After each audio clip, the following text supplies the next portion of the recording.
ED অফিসারের বাড়িতে আচমকা সিবিআই হানা, উদ্ধার নোটের পাহাড়। কত টাকা পাওয়া গেল? শিমুলার এক ইডি আধিকারিকের বাড়ি থেকে নগদ টাকা উদ্ধার করা হয়েছে। সিবিআইয়ের একটি দল অভিযান চালিয়ে এই টাকা উদ্ধার করে। অভিযুক্ত ইডি কর্তা পলাতক।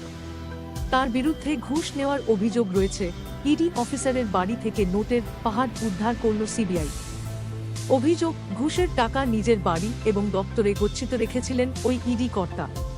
তিনি পলাতক। তার ভাইকে গ্রেপ্তার করা হয়েছে। মূল অভিযুক্তের সন্ধানে তল্লাশি চালাচ্ছে কেন্দ্রীয় গোয়েন্দা সংস্থা। হিমাচল প্রদেশের সিমলার ঘটনা। সেখানকারই বাসিন্দা অভিযুক্ত ইডি অফিসার। এনফোর্সমেন্ট ডিরেক্টরেটের সহকারী ডিরেক্টর পদে রয়েছেন তিনি। সিবিআইয়ের চণ্ডীগড়ের দপ্তরে সম্প্রতি দুর্নীতি প্রতিরোধ আইনে একটি এফআইআর দায়ের করা হয়েছিল। তার ভিত্তিতে তদন্ত শুরু করেই অভিযুক্তের বাড়িতে পৌঁছন কেন্দ্রীয় গোয়েন্দারা। সংবাদ মাধ্যমকে এক সিবিআই আধিকারিক জানিয়েছেন, ওই ইডি কর্তা এবং তার ভাই আর্থিক তছরূপ প্রতিরোধ আইনের ৩ বছর আগের একটি মামলায় অভিযুক্ত। তাদের দুজনের বিরুদ্ধে ঘুষ নেওয়ার অভিযোগ রয়েছে।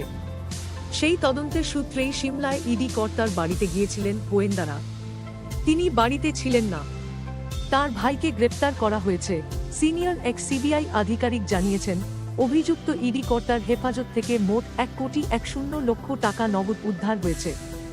তার মধ্যে প্রথম দফার তল্লাশিতে পাওয়া গিয়েছিল ৫-৪ লক্ষ টাকা ঘুষ হিসাবে, যা তিনি নিয়েছিলেন বলে দাবি। ওই দিনই তাঁর ভাইকে হেফাজতে নেয় সিবিআই। একটি গাড়িও বাজেয়াপ্ত করা হয়। ছোটা সিমলার স্ট্রবেরি হিলসের রানী ভিলায় ইডি কর্তার বাড়িতে হানা দিয়ে এরপর আরও ৫-৬,৫০,০০০ টাকা উদ্ধার করা হয়। সিমলায় ইডি দপ্তরেও গিয়েছিল সিবিআইয়ের একটি দল। ওই অফিসারের দপ্তর থেকে বেশ কিছু নথি উদ্ধার করা হয়েছে। চণ্ডীগড় এবং সিমলার সিবিআই আধিকারিকদের যৌথ দল এই অভিযান চালিয়েছে, কিন্তু এখনও অভিযুক্তের সন্ধান মেলেনি।